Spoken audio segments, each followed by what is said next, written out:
Hello, hello.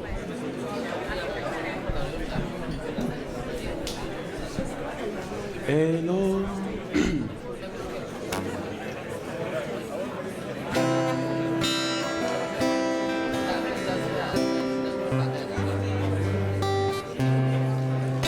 Kwa maana fadhili zako zadumu milele na milele. Amina. Kwa maana fadhili zako zadumu milele na milele.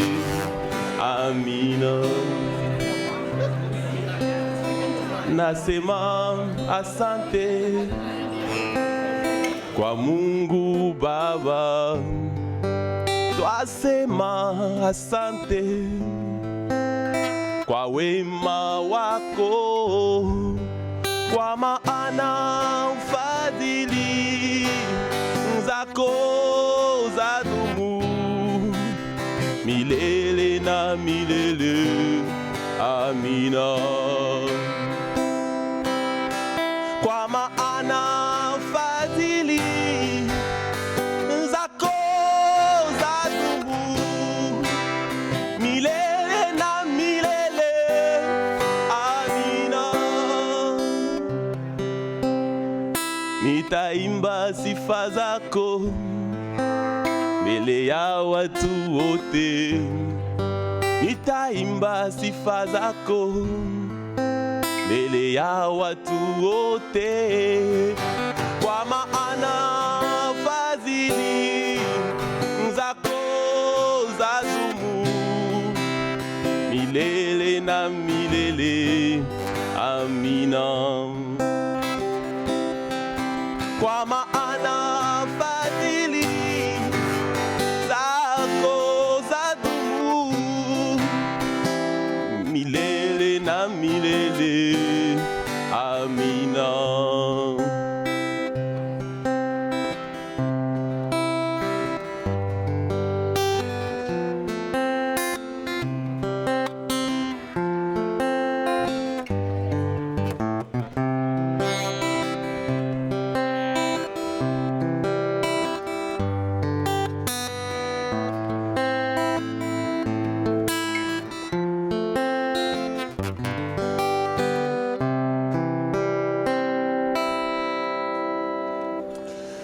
Thank you.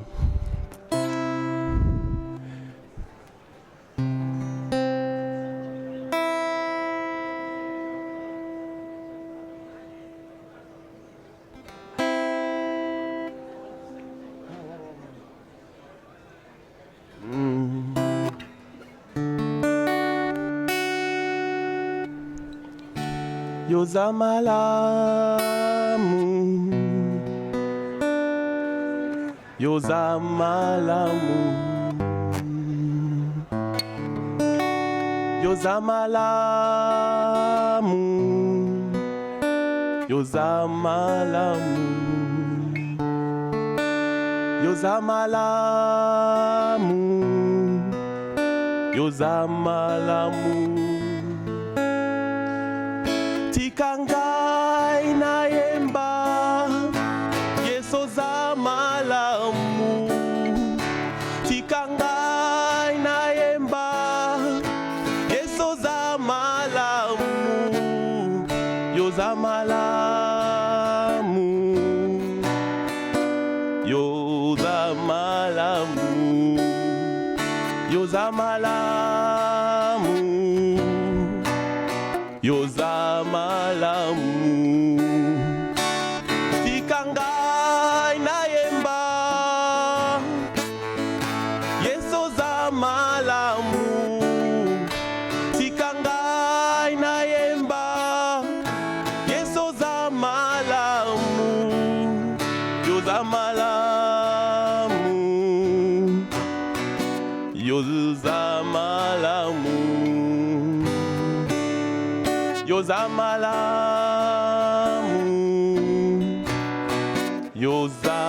Yozamalamu.